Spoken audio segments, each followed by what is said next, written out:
where we have retreats. They're a limited group, usually capped at around 120, 130 people. Among them, about a third of whom are brand marketers who come as our guests, as well as senior agency executives. Very often, the agencies who recommend or nominate their brands to be in the VIP pool. And we do 3 days, mornings of content, sessions a bit like this, but somewhat more intimate with a lot more exchange between audience and stage, because people get to know each other over those 3 days. We end every morning with roundtable discussions where all the attendees and the speakers break out into tables where they talk over some of the topics that we engaged on stage. Then we do activities in the afternoon and reconvene in the evening.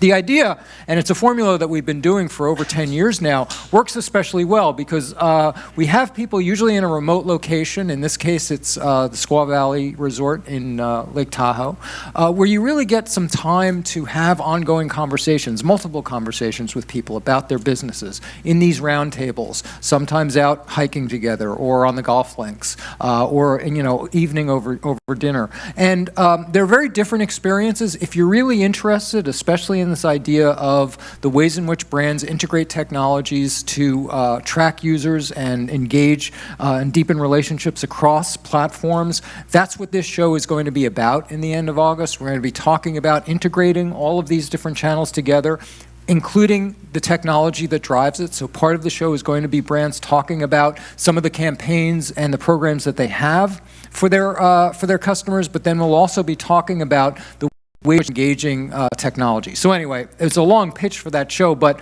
they're very different from these sorts of one-day shows, but they're really engaging. People love them, and they're at great locations too, so you have fun. But if you're interested, go to MediaPost.com, click on the Events tab. You'll see all of our events coming up, and this is the Brand Strategy Insider Summit in Tahoe the last week in August.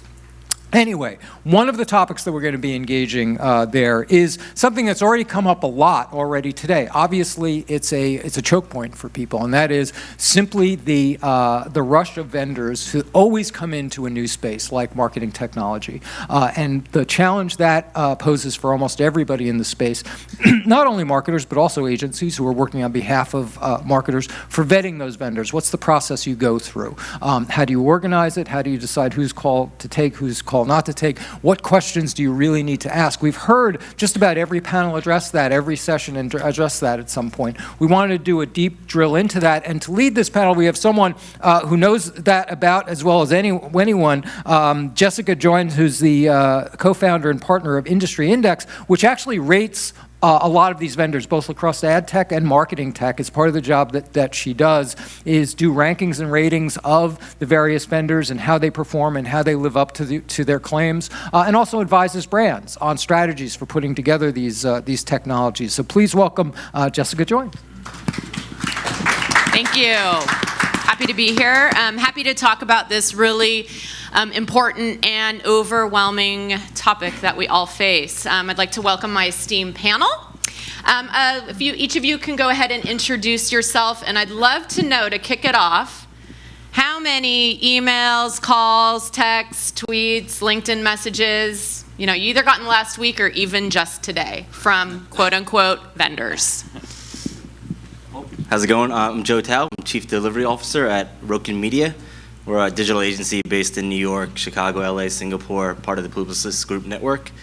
It's funny, I was telling Jessica before, I didn't really start counting until this topic came up, and then as of this morning, before I came here, I started hovering around 12 emails just from different vendors, production to ad technology, so quite a few. Can you put the double digits, hundreds? How many just today? Just today, I probably need to check my email, but it's adding up. Cool.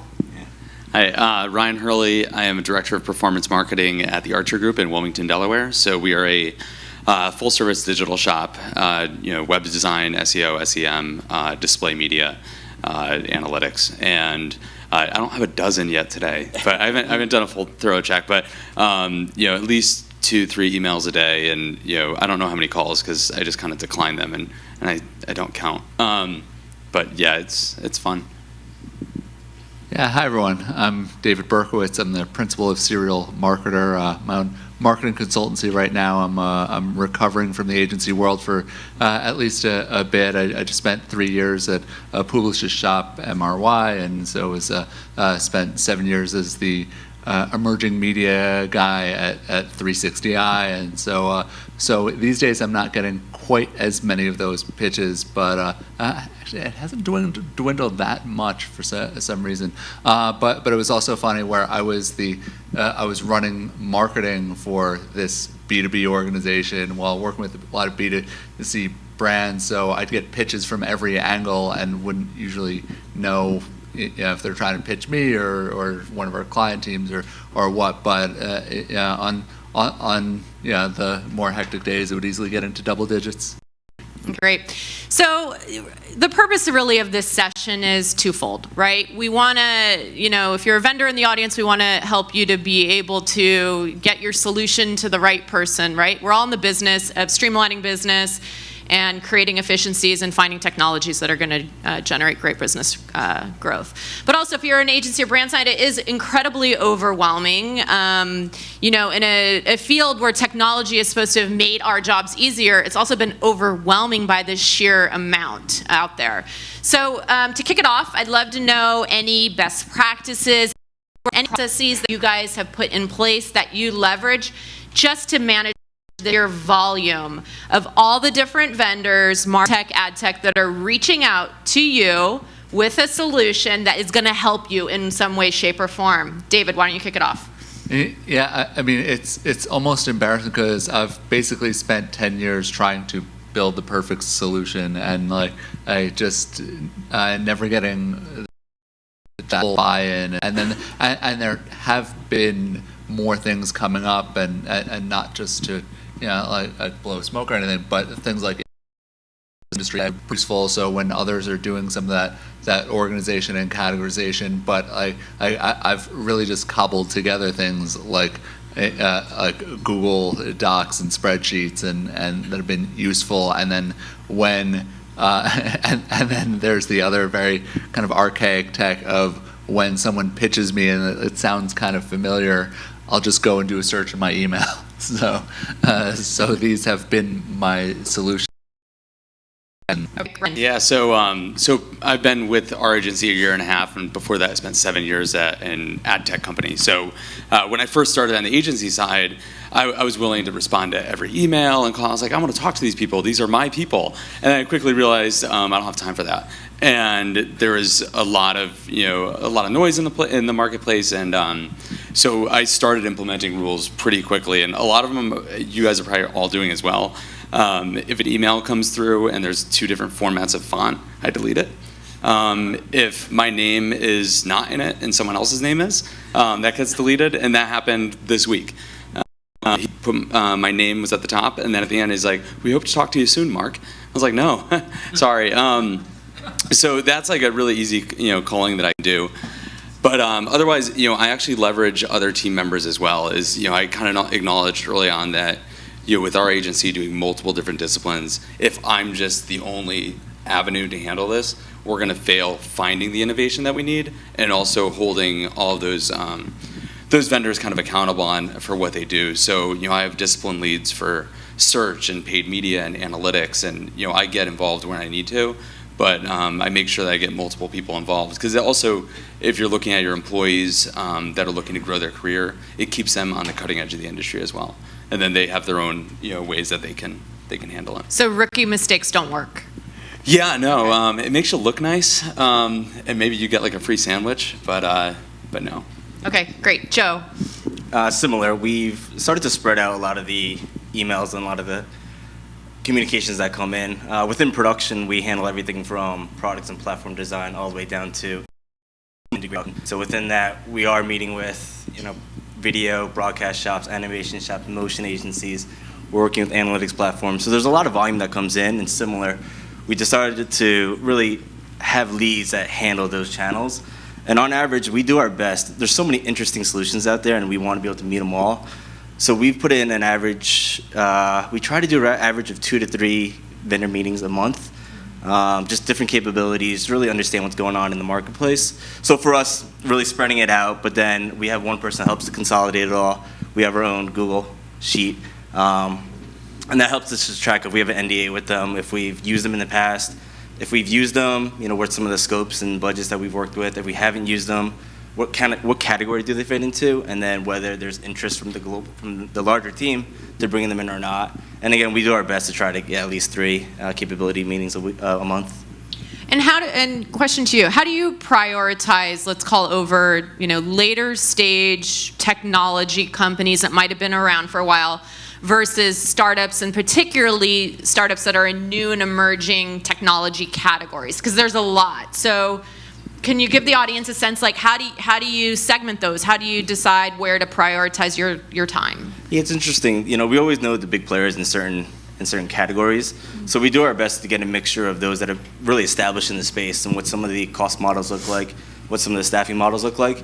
We found with some of the startup-y and the newer platforms that there's a little bit more flexibility in the solutions that they're providing to you. They're willing to customize more of their platform because you are a new client. So whenever we look at technology, whenever we look at solutions, we basically try to get those that are starting off in the space, really understanding, are there cost efficiencies for us if we start working together at your earlier stage?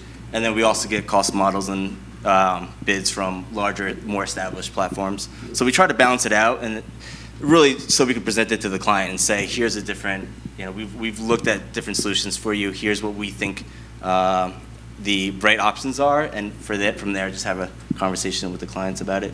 Okay, Ryan, same question to you. Yeah, so I think for us, the thing that I've always kept coming back to is what are we trying to accomplish for our client, and what are we trying to accomplish for our company as what is our mission for delivering a really good quality product, and how far off of that line does this solution deviate?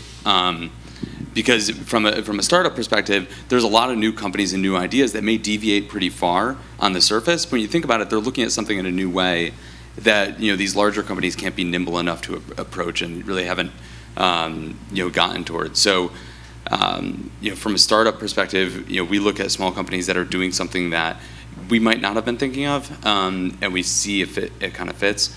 With the larger companies, we are a smaller shop, so there's some things that don't fit us.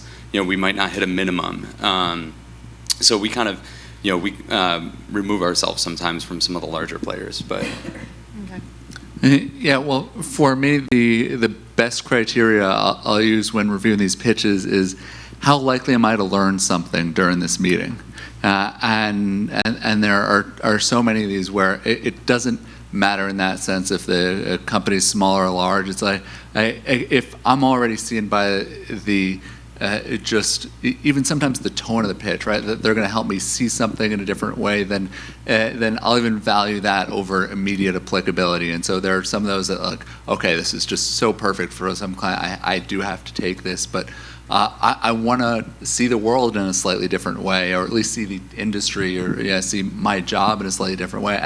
And there are enough of those out there, and sometimes I then by the time I get to the meeting, I'm like, wait, why did I accept this thing? And I couldn't remember it. And it's like, okay, right, there was some kind of hook, and it's to get me out of my day job. Okay. I want to get to pitches and examples of that in just a second. But first, I do want to talk about criteria. So there's a lot of criteria out there that might inform your decision making. There's things like how scalable the product it is, how truly innovative it is, how measurable, how well it performs, service, typical types of criteria that come into play when you're evaluating technology. And I think obviously those are going to differ for later stage versus maybe startup type companies. Do you take those in consideration? And David, I'll start with you. What is the most, if you had to kind of put it up there, most important criteria that you look for in a technology? What must it have for you to even consider potentially using it? What are the things you evaluate? Yeah, I mean, there are things like scale that come up when thinking about it from the brand side, especially if it's a consumer app, and some of it's less about, say, consumer scale than readiness to work with larger brands and agencies. So that's important that they can at least get in the door with that. But overall, the biggest factor winds up being some kind of relevance and applicability, right? And so it's if they're doing something with a client's competitor, and especially if they know to surface this right away, then this is someone like, okay, they've already been vetted to some degree, and so that kind of applicability goes a long way. How much do things like funding, test cases for the early stage guys, how much do those things go into play versus? So for the VC mindset, I honestly don't care. I don't care about funding. I don't care about the founding team. Now, if I did hear that this person just spent the past 10 years running the entertainment division at Google and is now doing this entertainment star, yeah, there are things like that that help get them in the door, but I don't look for that, and I don't use that as a negative, and there are plenty of people I've never heard of who work for companies I've never heard of who are just doing brilliant things right now, and so it's like I actually avoid a lot of the typical like VC funding checklist boxes. Ryan, same question to you. What kind of criteria do you look at?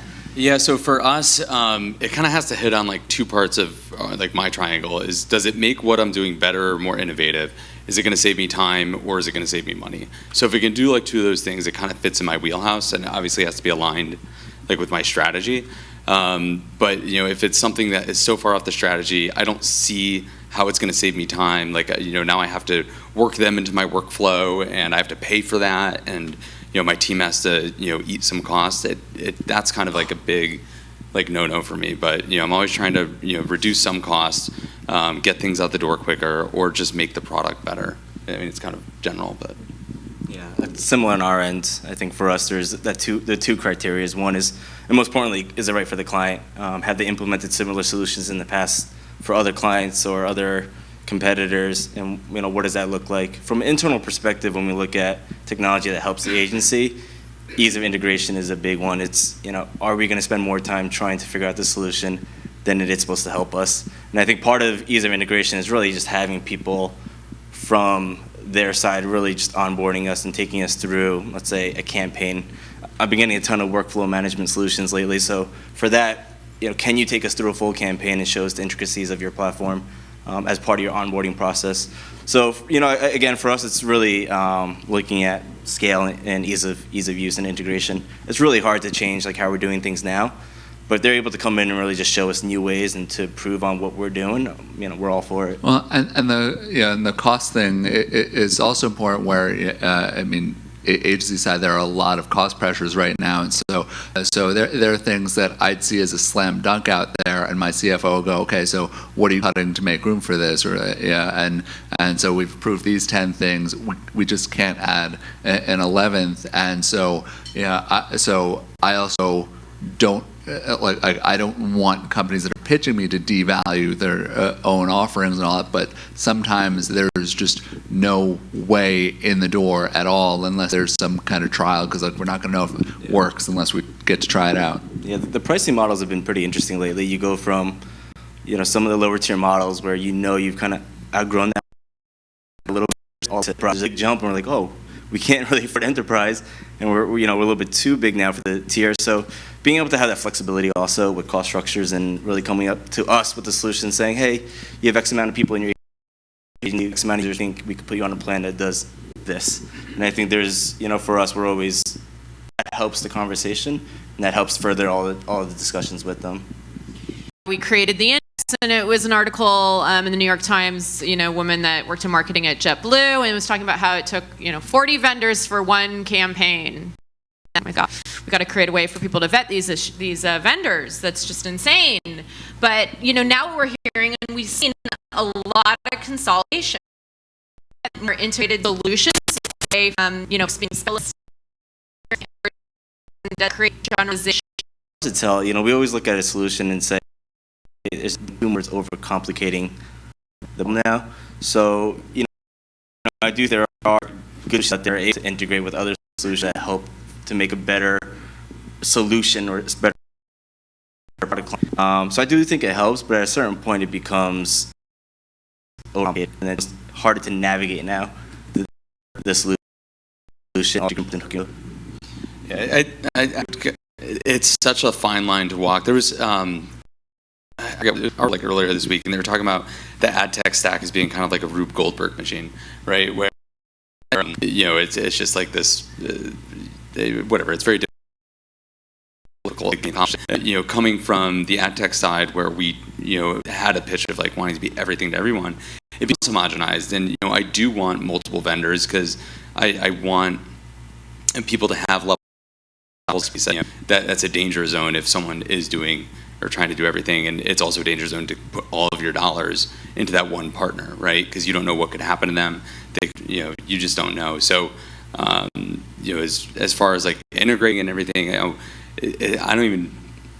We walked the line very, very closely, and when I came in, I really wanted to consolidate to like, one meter. And I quickly kind of learned. I was like, we don't need 14, we don't need one, but there's a healthy middle, and it needs to really be based on what each one does specifically.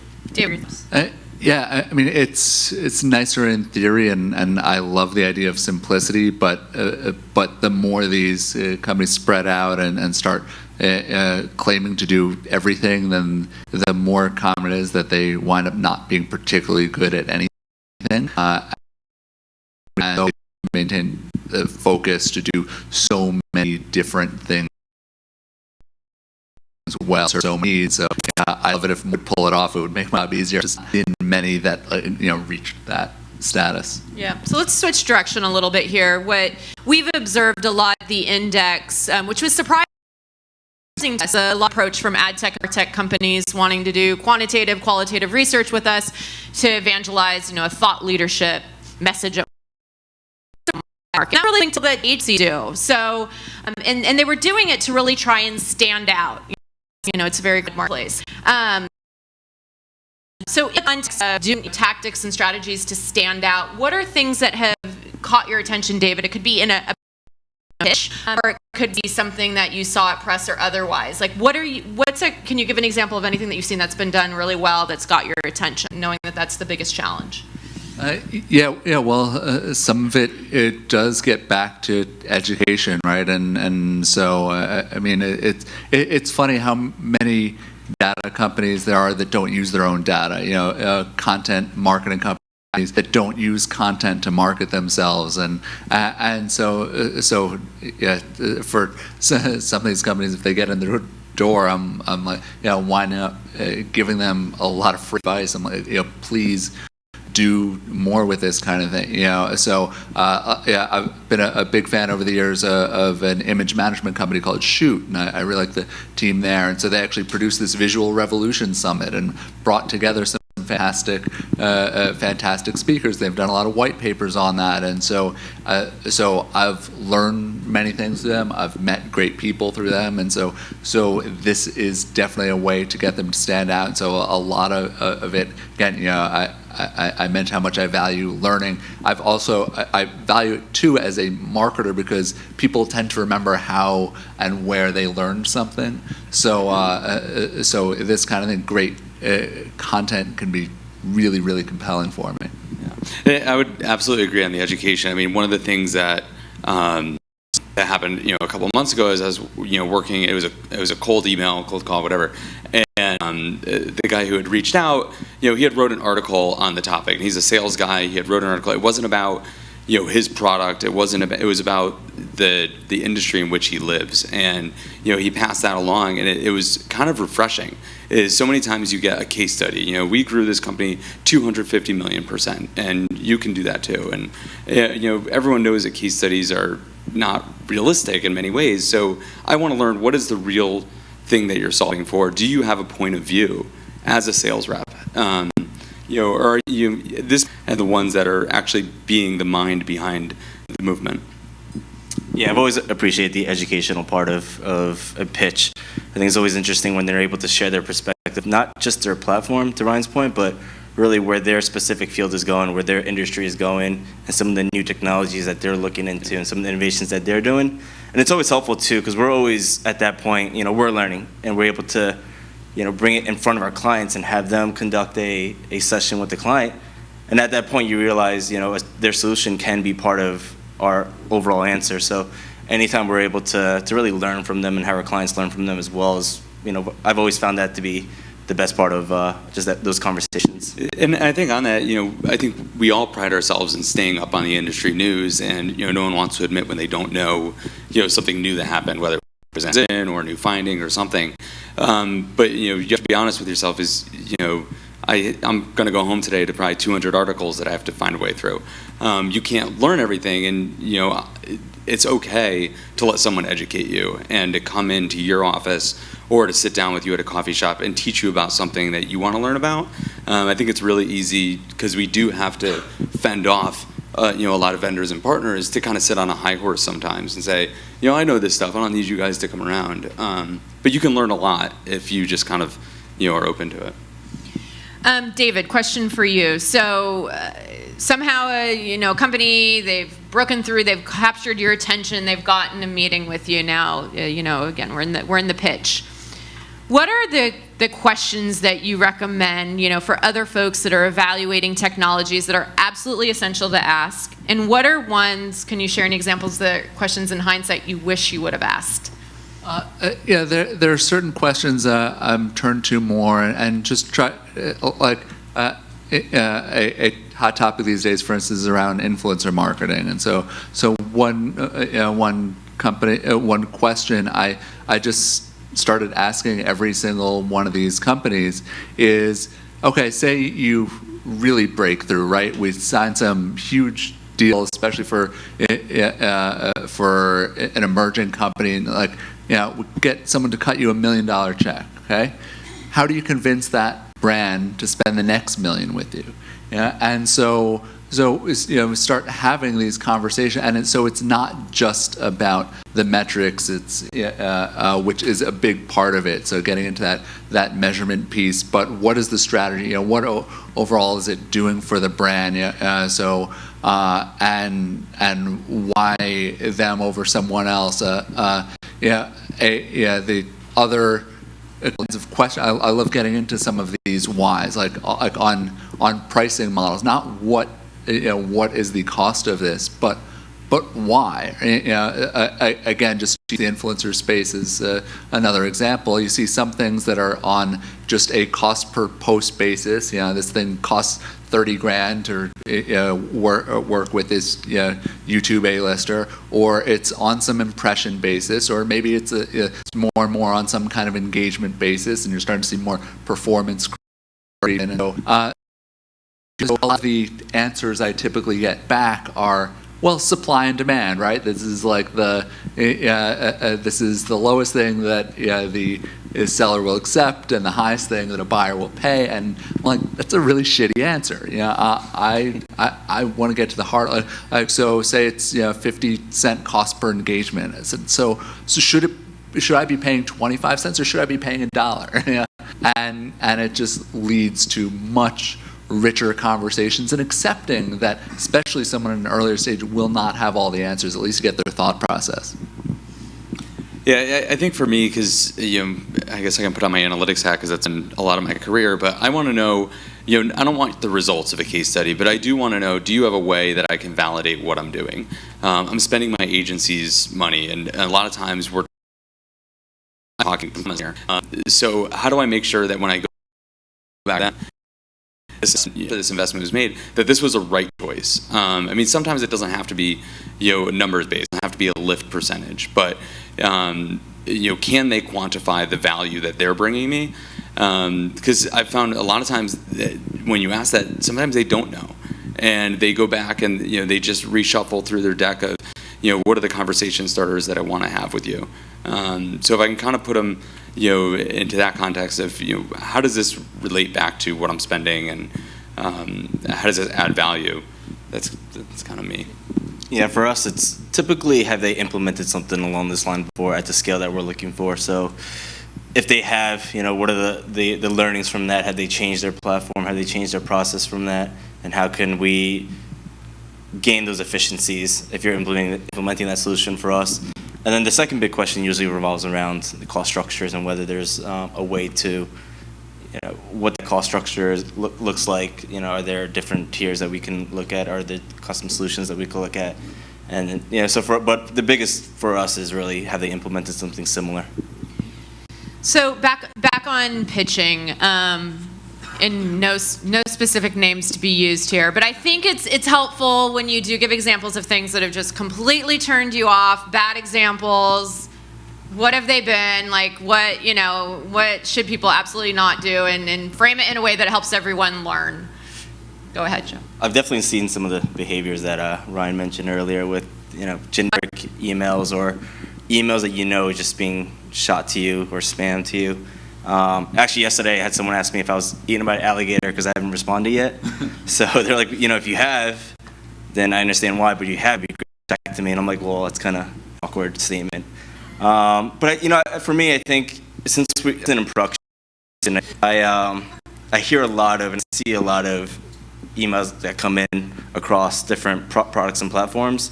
But knowing who that person is and knowing who you're talking to within the organization, I know it's hard to understand the structure of an organization, but knowing who you're talking to and crafting your message to that specific person, for me, stands out a ton. If someone knows that I'm sitting in production, the way that they're going to phrase their solution is going to be a little bit different than, let's say, someone sitting in technology. Because a lot of the emails that I get for, let's say, development partners are all around, stacks that they use or development frameworks. So for me, that's more of a conversation for our technology officer. For me, I'm more about your staffing models. How are you going to complement our team? How are you going to, flex resources when we need to?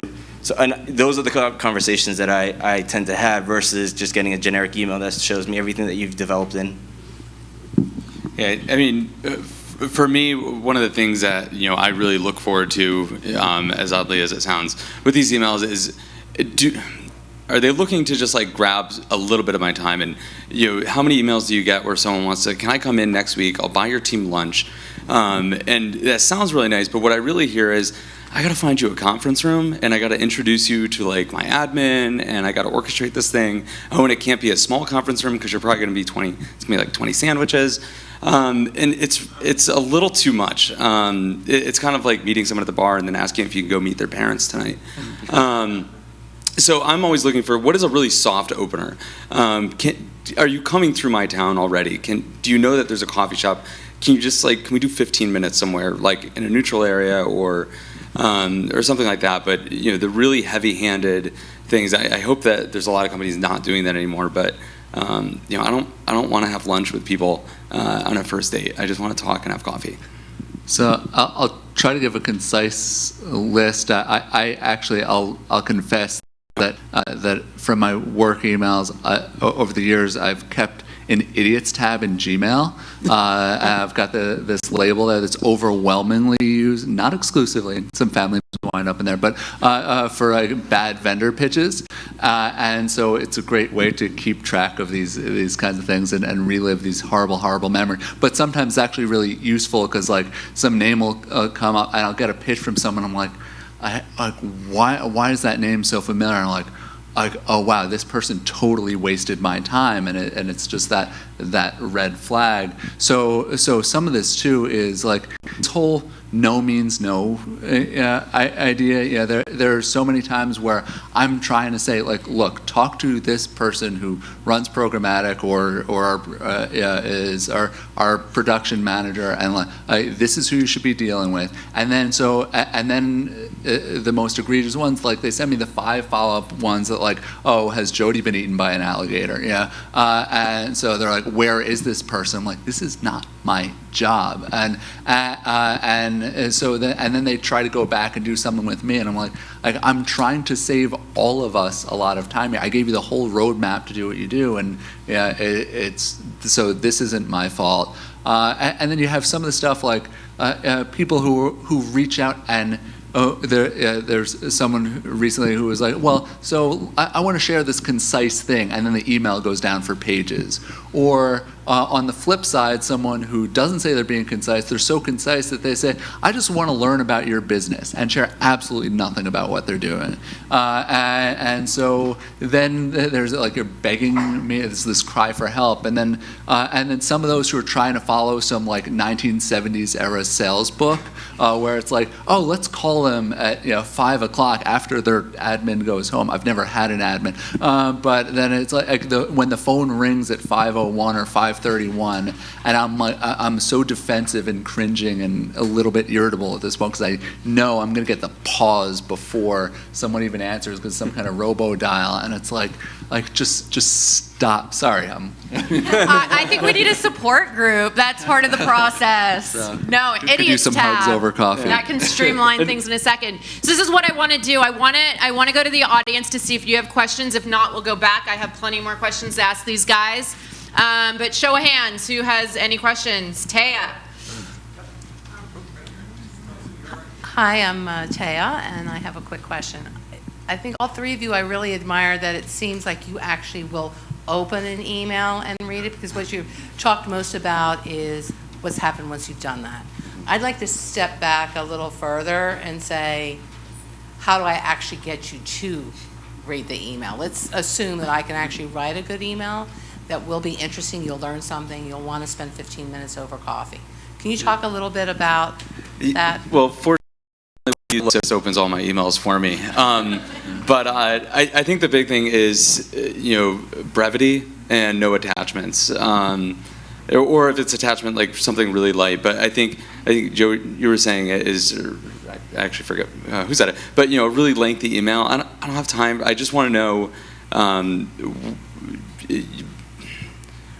what is it that you're kind of bringing to the table? Are you can we make this quick? Anything more than probably 3 sentences for me is probably too much. And the other thing is, a lot of companies will say, we are the leader in XYZ. And I sometimes don't care about that. I think everyone thinks they're a leader, and you can cut. I'm one of the middle guys on the stage, and that could sound cool. But I just feel that there's a lot of showboating that sometimes happens in a first email, and I don't really want that. I don't know. And with that, by the way, just one of the other there's a company, I definitely won't name names because I'm a nominal advisor for them, and they sent me their new pitch deck, and it was like the only one doing this and that, and I'm like, the whole time, all I'm going to be doing, I was explaining this to the founder, all I'm going to be doing is try to poke holes in this. That's great. That's really good. Yeah.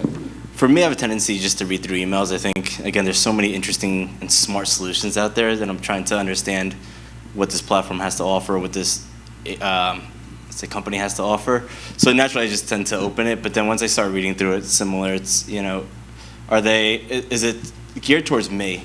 Or is this more of a generic email? Do they understand our clients and the clients that we work with? And is it relevant? So for me, it's, while I do go through all the emails, it becomes, has this message been crafted based on what they know about us, or is it really just a message that went out?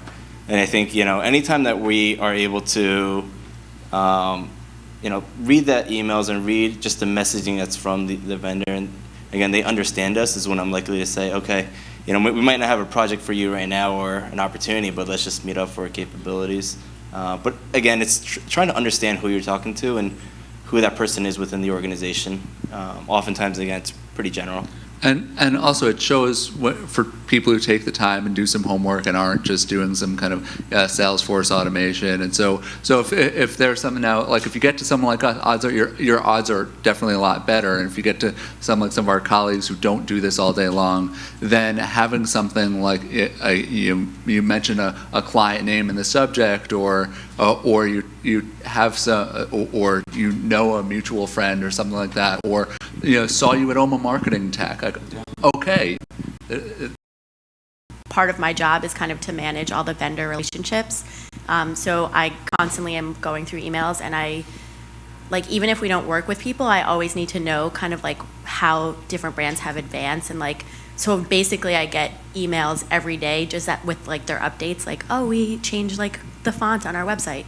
Is there a main resource that you guys use to kind of or what is your favorite place to go and kind of see how things are changing, or if there's a daily email or a weekly email I can get about updates for vendors? Is there something that you guys use for that?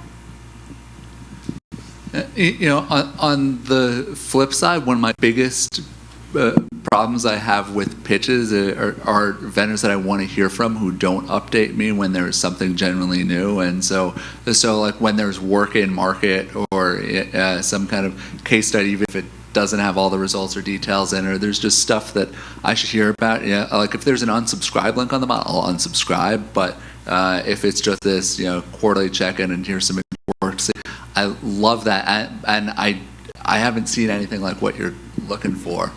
Yeah, I think, I actually do look forward to those emails. So whether it's like an ad server or, an analytics stack, I may not read through it, I'll read the headline, but, I don't have made it, I just get the emails. The one thing that, that does kind of bug me though is when someone reaches out to you and now all of a sudden you're on their list. Whether you might have just responded and said, I can't work with you ever for XYZ, and then all of a sudden now I'm getting just like monthly. And if there's anyone on the vendor side that's doing that, a couple ones that I actually read through are the ones where the rep has responded and said, well, that's fine.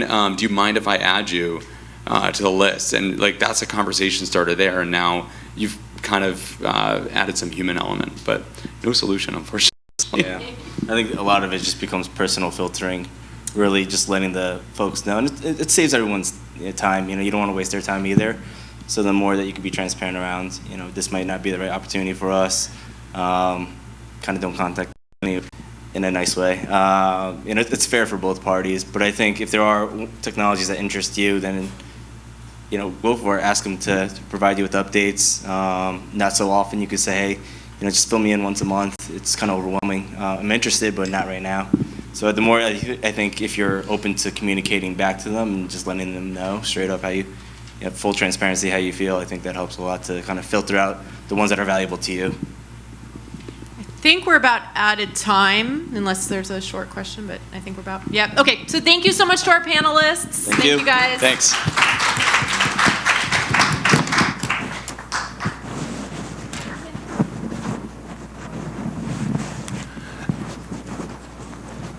So we're going, thank you, Jessica. Thank you, panel. I'm sorry, I was pulling in our other panel who had already out in the hall. As we were all published, and that content somehow is at the core of what brands do.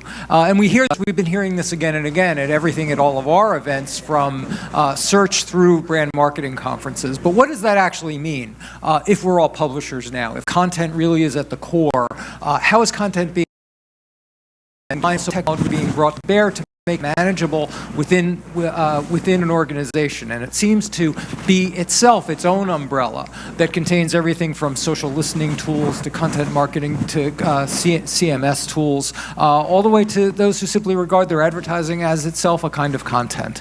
To talk about how content is at the core of marketing and how that segues in with technology, we have, where is Alan? There he is. We have our old friend of ours, Alan Chappell, principal of Chappell and Associates. He has been advising companies for more than 20 years on their digital strategies, originally at Jupiter, where he developed some of the earliest research projects there, but has also been advising especially on issues of privacy, especially with publishers. Also one of the, still on the Mobile Marketing Association on their privacy initiative. Please welcome Alan Chappell. So I'd like to invite my panel up, but thanks, Steve, and thanks to the folks at MediaPost. It's been, for me, I've probably been speaking or moderating at MediaPost events for well over a decade, and for me, it's a wonderful relationship. So thank you to Steve, thanks to the Fadners and everybody at MediaPost. Okay, so we're talking about content marketing and putting content at the core. The first thing I'm going to do is ask each of my panelists to introduce themselves and then to share the first rock concert that they ever went to. Right. My name is Mark Egan. I work at Maxis. It's one of the Group M media agencies. My role there is as Chief Client Officer, and essentially it just means making sure that we've got best practice and best possible output across the board for our clients and putting out a few fires here and there. My first rock concert is Metallica. Wow. My name is Craig Elimelia. I lead the creative technology practice at VML across North America. First rock concert. I vaguely remember my aunt taking me to a Grateful Dead show when I was like maybe 6 or 7 years old. Okay, we've got an early winner. Tom Hespos. I work with marketing. I run that agency. It's a media shop for health and wellness brands. First rock concert, Zeppelin. Ooh, at the last minute, Tom Hespos pulls it out. I went to Jethro Tull, the Aqualung tour, but nowhere near either of these guys. Okay, so what is content marketing? Let's start with kind of a level setting question. I mean, and specifically, what does it mean in practical terms to put content at the center? I mean, is this a paradigm shift from the last few years, or just placing a new name on what it would otherwise be considered old marketing concepts? I don't know. I mean, I think it depends on the agency. You know, if you ask BBDO like what content is, you know, they're going to tell you it's a TV commercial. If you ask, you know, RGA what content is, they'll say it's everything from an app to you know, to a social media post. I think it, you know, everyone sort of defines content, you know, based on their purview of what they think it is. I mean, I personally think everything we do in between planning and measurement is content, right? Everything we're deploying, everything we're putting out in front of people is content. So, you know, if it's a utility, you know, yes, it's a utility, but it's still content for people to consume. Okay, but just to be clear, I'm saying, I'm asking what is not what is content, but what is content marketing? And what is the concept of putting content at the core of your marketing efforts? And is that anything different than, you know, back in the days of watching Milton Berle on TV where it's, you know, sponsored by GE? I mean, is it any different than that? I don't think so. I don't think it's any different. I think it's just more it's more nuanced and more complicated. Okay, thanks everybody. I tend to think it's more along the lines of, you know, a lot of my clients create great advertising, but they tell much better stories. And I think, you know, when constrained by certain things like ad formats, the story tends to fall apart a little bit. Formats, but it lets you get it out there and get it in front of the people as opposed to trying to compel them to come in with an ad or something that's more commercial in nature. So I would look at it, and I try to be a little bit down the middle with it because like Craig, I think it could mean anything to anyone from a different purview. We think of ourselves at Maxis as an agency designed around the idea. So I think of content as any form that brings to life a central idea or a brand value. I don't care what form that is. What I would say is it tends to be unique in nature, so away from standard pay units, and offers some sort of meaning or usefulness and exemplifies brand values. So it's interesting. I'm getting a little bit of a parallel between this panel and the previous panel. So in the previous panel, just about everybody said, hey, vendor, don't come in here and just pitch your stuff. Tell me a story. Show me a different way of looking at the world. Provide some form of utility. And it almost sounds like that's sort of the concept that, kind of the core philosophy behind content marketing. Do I have that right? I would say so. I think, you know, that putting something out there that someone is going to consume, you know, there needs to be some depth to it. I mean, you know, the story, you know, storytelling is no longer linear, you know, in nature. I think today storytelling comes in all forms of all shapes and sizes. I think people still through selfies, people still through, you know, checking on Foursquare, doing things like that. And I think that all of those things together tell a collective story around any particular brand or, you know, nugget of culture that's going on in the world today. And I think that we need to accept and embrace those as storytelling techniques and then look at it, you know, when we talk about content, look at those things as the sort of palette in which we can use in order to tell those stories in more meaningful ways. Oh, Tom, I thought you were about to jump in, but if not, okay, what's interesting here is this all sounds great, but in order for that story to be told, it requires a number of different entities to help. So for example, Tom, you know, if you could probably tell a really funny and interesting story about that first concert going to see Led Zeppelin, but if you had 10 people who came from that Led Zeppelin show and you asked each of them to tell a story, And this has nothing to do with what I'm sure the recreational drugs that were consumed during that show. But if you got 10 people from that concert and asked them to relay the story as a group, it would probably come out very muddled.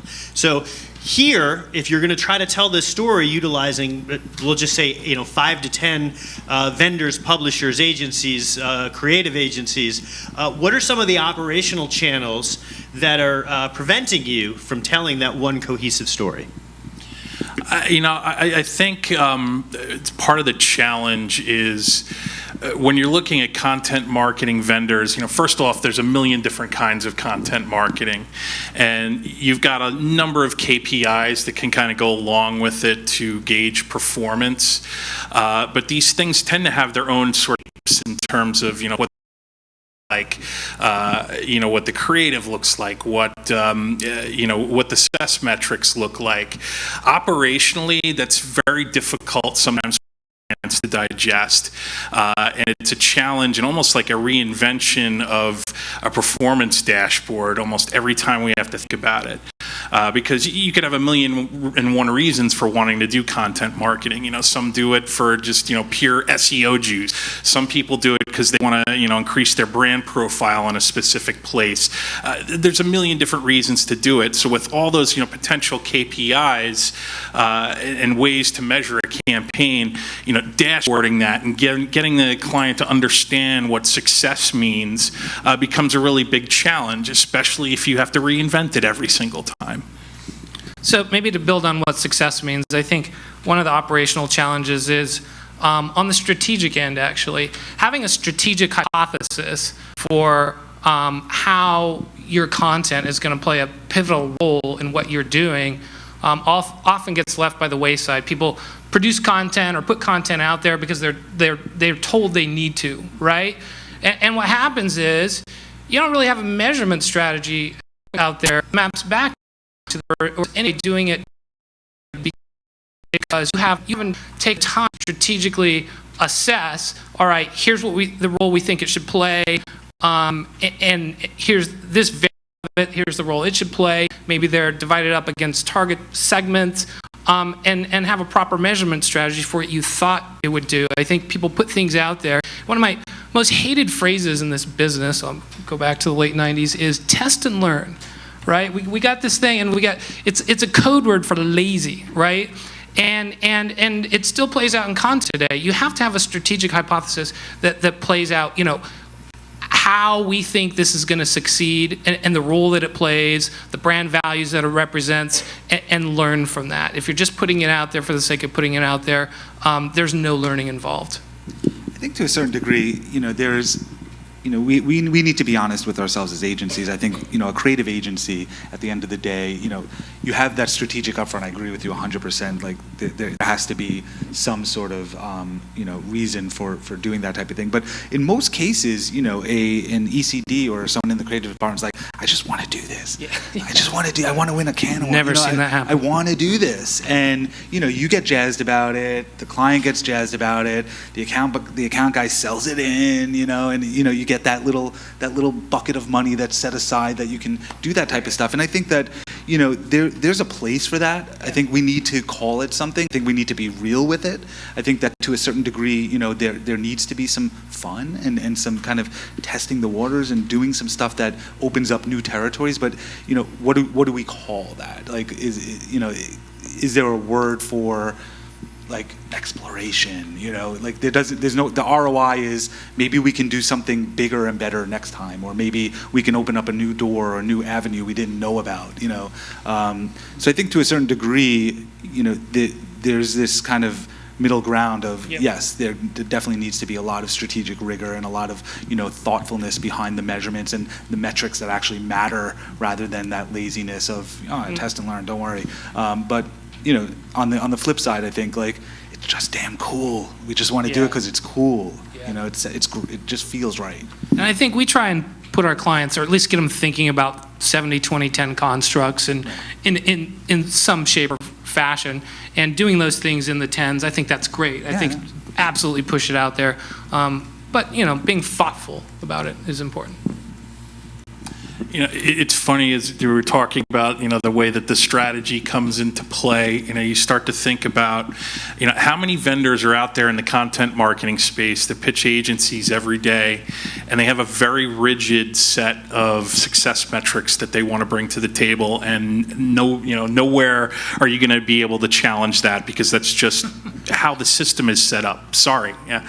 Well, we don't think the cost per click is very important. Well, that's how our whole system works, is the answer you get back. That's another huge operational challenge along the way is, my goals are completely incompatible with that. I want to measure it in a completely different way. How do I do that? And there's no answer. Well, how do you the it's cool to the publisher who says, wait, I know we told you we'd do anything you want at the upfront, but we can't execute this. To the client who says, yeah, okay, well, wait, how many clicks is this getting me? So, I mean, that's just 3 people in a chain that I think includes a dozen. Well, so I think how do you guys manage that? I think that's the job of the agency. You're an agent, right? So the job of the agency really is to manage that with their client, to have that adult conversation and say clicks and reach and all of these sort of traditional KPIs really don't matter right now. We did a Snapchat filter during the Super Bowl for Gatorade, right? It was 200 million views, or I don't know, something like that. How do you measure that? What's the value of someone splashing a virtual Gatorade bucket over their head and then sending it ephemerally to a friend? It's just you have to just be able to have the conversation around we just want to have a share of this particular piece of culture, and whatever that share is, we'll figure out what it is and how to manage it and what the return is and what the value is. But I think relevancy and more human terms need to be used when measuring things, as opposed to very rigid KPIs, because clients are human beings as well, and I think it's our job to be able to have those conversations and humanize those sort of expectations in terms of what you're going to get from doing those types of things. I think Craig touches on something that's really important too, is the traits that are necessary to have a content ecosystem, meaning a wider marketing team function well together, right? And I think collaboration, efficiency, unfortunately we move so fast today, and flexibility are just really key traits that you have to drive in your organization, no matter what it is, to see through these things, right? Because no matter if it's content or anything else, you're going to run into problems. You're going to run into things that don't necessarily fit the 4 walls that you created for Kane, and you have to, as a team, just work through it smartly. That seems really hard. A lot harder than you would think. We got an industry full of extroverts. It's not easy. All right, so let's shift a little bit, and we're talking content marketing. That presumes that you've got some content there. And how important is quality in terms of content? Channel specific. It's channel specific. You're going to run something on TV. There's obviously high production value. Quality is important. You're going to run something on Snapchat. You're going to run something on Instagram. You can get away with something a lot cheaper and a lot more authentic, and definition of quality on Instagram. Quality is authenticity and graininess and grittiness and real. Shoot it on a phone. Don't shoot it on a $1 million a day camera. It just doesn't translate. So I think that quality is in the execution and the way you are able to express the story or the message on the platform. To me, quality on Twitter is a witty 3-word thing, and so on and so forth. I don't think that the measure of quality pertains anymore, because there's so many channels, and each one of them demands something different. I think quality is second, actually. I think first is and point. Does it reflect? Is it on brand? Does it reflect the idea that your behavior that is in line with the brand values? And then the filter for quality, that whatever that is I just think it's second. For me, quality is all about telling a story, and with somebody on a content marketing campaign that I would put out there as one of the top campaigns in that space that I've worked on. And one of the reasons why I thought it was such a great thing to work on was, I used to sit in meetings with the person at the client who I dealt with in this campaign, and if you asked her a question about the product, she'd be able to give you an answer and and get you taken care of as far as what the product did. If you asked her to talk about how the product related to somebody's lifestyle, or is this right for me, like her eyes would light up in the middle of the meeting and she would just start going. And I'm like, if we could capture that somehow and turn it into something that you're doing regularly and that you're putting out there on a regular basis, we have the great basis for a terrific content marketing campaign. And that's exactly what she ended up doing. She ended up doing a lot of blog posts and videos and the story to life. And to me, that was the most engaging thing about the brand. And it's what we got talking about. Yeah, and people want to talk about themselves in brand, which you say that people love to talk about themselves in relation to a brand. They don't want to talk about the brand. They want to talk about themselves and how they relate. So, that to me is the core of a quality piece of content. Is really just the storytelling aspect of it. Shift back to our first concert. So mine was Jethro Tull Aqualung. No, I'm going somewhere with this. I don't remember who the opening band was, but I remember one thing. Middle of the set, the lead singer comes out with what was sort of a new and interesting thing at the time. It was like a little drum machine, and it would go boom, booga dooga da doom, boom, gadoon, and he'd play around with it for a little while, and he got like a ring, and then the real drummer came out, and then they had a little competition. But I remember even then that the novelty for the boom, dooga dooga dooga wore off in about 15 seconds. And by the way, this was like a 10-minute bit. All right, so now shifting to today's technology landscape, and we're talking about vendors. How important is shiny thing in terms of the vendor, and because like that some of the vendors are actually selling that way, almost like the old drum machine type of a way. As guys whose job it is to help find the best thing, find the vendor that's going to integrate the best, and find the one that is going to be in the best and help with their goals. What are the challenges you guys see? You know what? It's true. Like the vendor that has the shiniest object at the moment. Like you are beholden to your creative department. You're beholden to to your holding company. You're beholden to how to produce. And, looking at vendors, if a vendor you've used and is tried and true, and you trust them and they're great, and they can't do all. And other I can, and they've just mastered. They've stayed to the curve. Like you go to who can keep you.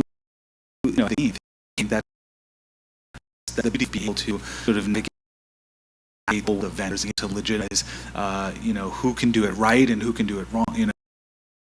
And who's kind of talking it versus doing. But I think that, at the end of the day, I mean, I grew up in digital, digital shops, and like that was our job, was to stay shiny and agencies looked at us as those objects, and they're like, we want you to make media come life. So I think that it's kind of important, they do it on our behalf because we're so big. We can't actually be able to stay that relevant on top of every single edge until the next guy.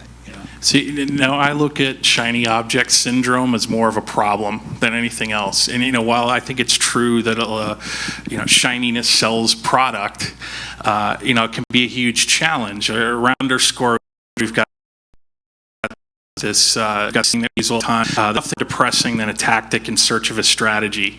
And that's what often happens when you get distracted by shiny objects, is you want to do them, but you don't understand this. So, whenever we see that, I see the job of the agency to say, we can't measure this, or this doesn't serve the brand goal currently. and you kill it. And it's a shame, but you have to. It's your job as a strategic and make sure that when they're standing up in front of senior management trying to justify $1 million on the shiny object, why it didn't work, you need to prevent that situation from happening. So a few things. I think number one, the brief, right? And you've got to make sure that you use the brief as, I think, your first filter for whether or not the shiny object makes sense. Now, a lot of bad briefs out there these days. A lot of clients don't write a brief anymore. That's all right, right? You collaborate on a brief and you get it down, and that's number one. Two, hopefully you have an innovation agenda, right? Whether it's some 70-20-10 construct or something, but some pipeline that says here are the things that we want to test going forward, and you're organized about that. Three, hopefully, and catching a little bit of the panel before us, having an organizational and network structure that perhaps allows a network to harness all of their experiences with different shiny objects. We have an in-house library called Digitech, so across all the agencies, people can log in and go, oh, did you use this? And we've got ratings and they can connect to those people. So I think the three layers there. So you in our prep calls had some really interesting points on what I would call maybe perhaps a more pedestrian level of work. So no, but the less the shiny object, but more the, you know what, there are these tech vendors that we've worked with, and you don't have to name them, but that made integration possible, not even more helpful. Once, because to a certain extent, tech vendors oftentimes are serving somebody else in to at least enable the publisher to be able to execute some of the things that you're trying to do. Well, yeah, and I mean, honestly, I just think it comes back to having those DNA traits, just being always with your agency groups, with your publishers, with your clients. That's really hard to do, but I know best work. Some of our work that BC has done, Brooklyn, there's both groups, not group, and is putting it down, and whoever can build the best possible way that creates the best possible consumer experience. That's best possible consumer experience. That's all that needs to go. So how does different here? And how do you utilize that to measure? I mean, how is that? If part of the goal here is to, you can create the best campaign. If it's not getting in front of the right audience, it's sort of, well, what's the point? And so, like, what's your? I just want to kind of, I'm giving this broad. I think it's a great topic. Let's take Facebook, for example. Facebook, they have all the data. They can be easy, right? Working with them takes the burden off of the agency to have to go out and find all of these different data partners and aggregate them all together and then do all kinds of targeting and that type of stuff. There's a reason why they're so successful, and I think that more and more platforms realize that if they can be both publisher, data provider, targeter, so on and so forth. I think from a technology standpoint, and be able to have those pipes built in and sort of automatically always on and helping you optimize in real time and do the right thing no matter, and in the simplest way possible. That's the ideal scenario. I don't think we live in a world yet where it's that frictionless and it's that simple, but I think it's getting very close to being able to just say, look, here's what I want. A second it's not working, I can immediately make the from I think that more creative with it and to be able to use it in more creative ways and to me it's not a matter of the amount of data, it's like the depth of the data and the quality of the data. I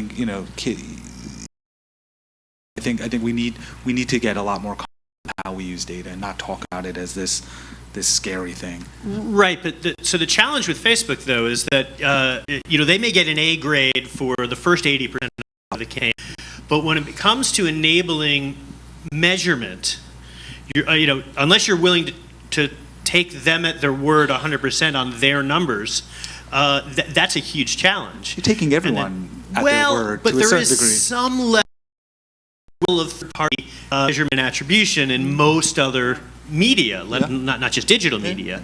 And the other challenge is that if you want to advertise off of Facebook, your ability to derive other than aggregate learnings on Facebook and take those onto Twitter or wherever are rather limited. And so, again, I think we just got to get more comfortable being more creative with those types of things. I think that it is possible. We're not utilizing the tools correctly. We're not think that we're being told more than telling, and that's a problem. Because I personally, for help, I want to put something together from a data perspective in terms of measurement. I want to be able to dictate that. My analytics team, I sort of empower them to say, like, don't be told what you can do. You have to tell what needs to be done and how to employ and how to go about it. And it's possible. We know as a technologist and in my circles, we know it's possible. It's just a matter of kicking down those doors and being really stubborn about, the same way a creative director is just super stubborn about, pushing an idea through. I think it's our job to be super stubborn about, being creative with the data that we're using. So how does that work? That kicking down the door thing. How does that work with Facebook? We have our ways. I'm at WPP and we spend a lot of money with them. So it's you build relationships you build relationships. It's I have a really good relationship with them. They like big ideas. They want to work with agencies. I think that there is a somewhat of a contentious thing on a lot of people are saying we're all stealing from one another. I mean, that's just the way it is. But I think that if we approach those relationships in a true partnership fashion, I think that both sides are really willing to accommodate for the other. And I've had people at Facebook, I've had people at a number of different places say, like, yeah, well, what can we do? Like, how can we build something we want to make this work for you. We want to do something that is bespoke or that is going to make your specific campaign a success and not. And I don't mean to pick on them. It's just fun too sometimes. But they're the biggest.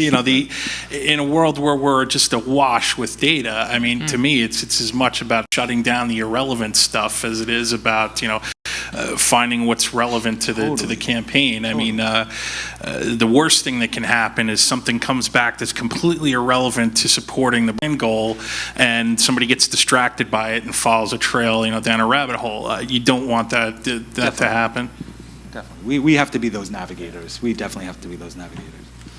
What I'd say is, if we took half the time that we take chasing shiny objects and put it toward thinking about our data strategies and creative ways of measuring, we'd be in a much better place. And I think the first thing,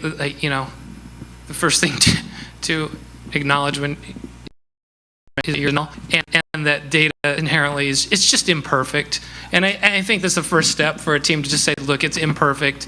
So what do we think, right? And don't let the data tell you what to think. This, again, taking what Craig said, it's what you think, right? That's what's important, and telling that story around it. So really echo those remarks. Well, what are some of the challenges that you're seeing around just tying together different disparate data sets? I mean, you are working outside of just Facebook, so you are presumably trying to gather data across as large a totality of the consumers that your clients are trying to reach. I mean, Tom, I mean, what are the, you do a lot of stuff in farm, so let's use that as an example. I mean, what do you guys, how are you trying to tie all this stuff together? Well, I mean, there are certain aspects I don't want to give away, but we are pulling in a lot of the data that we consider relevant into databases and then dashboarding it on a custom basis. Everything that we're working on has measurement pre-baked in. Like, we don't bring anything to the table unless it can be measured, and every time it can be measured, it has to directly support the brand. Disparate data sets are part of what we do every day because, you have to be able to customize measurement. Otherwise, you're at the mercy of what, a vendor uses or, some other external metric that doesn't make sense.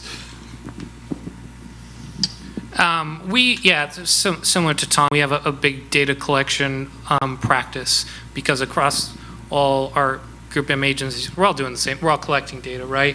I think one of the interesting things that we do on the movies business for NBCU is collecting data over a long period of time leading up to a movie. So there's lots of content touch points when you're leading into something, and it comes from influencers, it comes from video plays, it comes from Snap, Engage, whatever. As we collect those, we can really sharp leading into movie time and be able to predict how much we need to invest or cut back, right?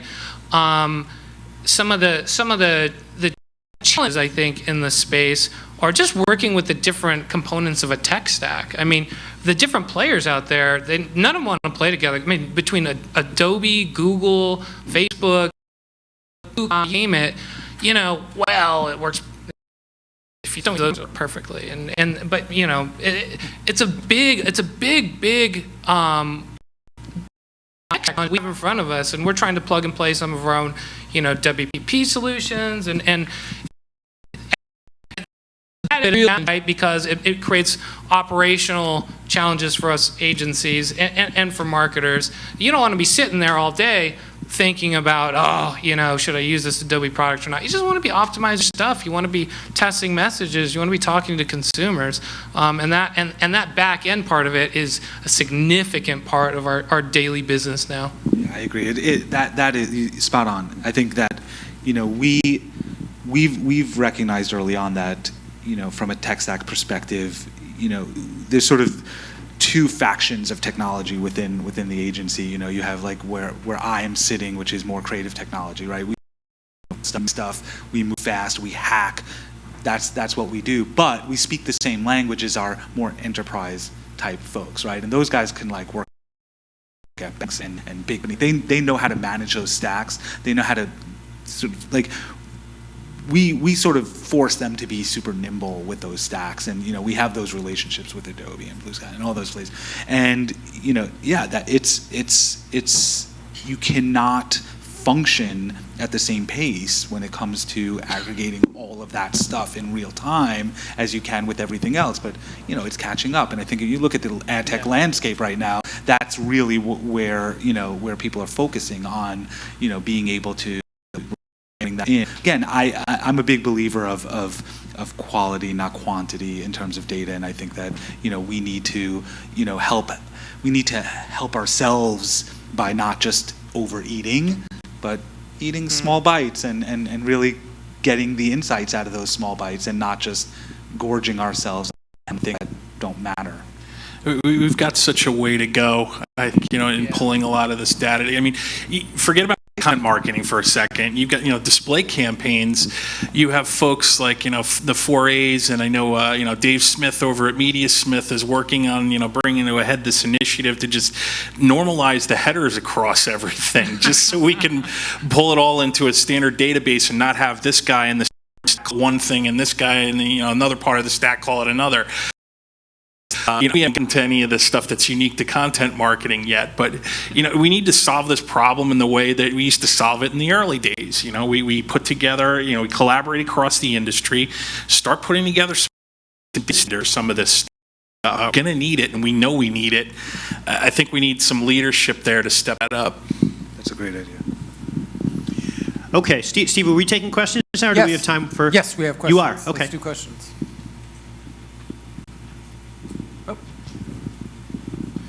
Hi, so is content marketing a way of life, or is it a tactic? Product one comes in the door, do you go, that's content marketing, and product two, it's not content marketing, is I think content marketing, and everything fits? I think it goes back to the first question that Alan asked. It's very much, a perceptual thing. I think depending on the role when you're dealing or within a specific client, it becomes tough to define because everybody think about it in a different way. Ads can be content. When I read a special interest magazine, for instance, it has to do with one of the hobbies I'm interested in. Every ad in those issues of those magazines looks like content to me, even though it might be advertising a product. So it's really kind of difficult to say, to even define what it is. But it's putting something out there as opposed to trying to bring somebody in to tell your story. And I think we're going to get to a point where we're going to over-index on this whole concept of content marketing and turning all provides into content living within the content that we're consuming. That we're going to turn completely 180 and start creating things that are different than the content that it's living on. I think that, yes, it's great. Contextuality and right place, right time, it all makes a lot of sense, but I think we're trying too hard for it where there's no differentiation between anything that you're consuming. And, if I'm watching a show about cars, I want to see something a little different in the middle and, see an ad not about cars, So I think that it'll balance itself out. I think we'll probably sort of boomerang a little bit, but with anything, I think that's normal. It would seem to me that certain products are better suited for content marketing campaigns than others. I mean, I don't know what the story is. I know somebody who wants to sell thumbtacks, but I'm sure there's a story in somewhere. You guys are geniuses. This is what you get paid for. Well, the agency started a Post-it war the other day, so a little bit of a... Of course, it works better for certain products. There are products in my agency stable that they're never going to do it. Okay, we've got a black box drug here. Can you put the warning over on this side? No, not going to work. Where it's a lifestyle brand, and like I said earlier, when people can talk about themselves in relation to the brand, that's where it gets really compelling, and that's where it can be a weapon in the arsenal, I think. Yeah, I think you're right. From toenail fungus drugs to, Fast and Furious the movie. So that one of them's got a lot more potential than the other. And that's going to have to be the last word. Thanks so much, guys. This was a great panel. Thank you, Alan. Thanks, guys. Steve. We're going to take a short coffee break for about 10 minutes. Then when we come back, we are going to talk about how marketing tech relates to small and medium businesses, and then we're going to round it up by talking to the Network Advertising Initiative about industry perspectives on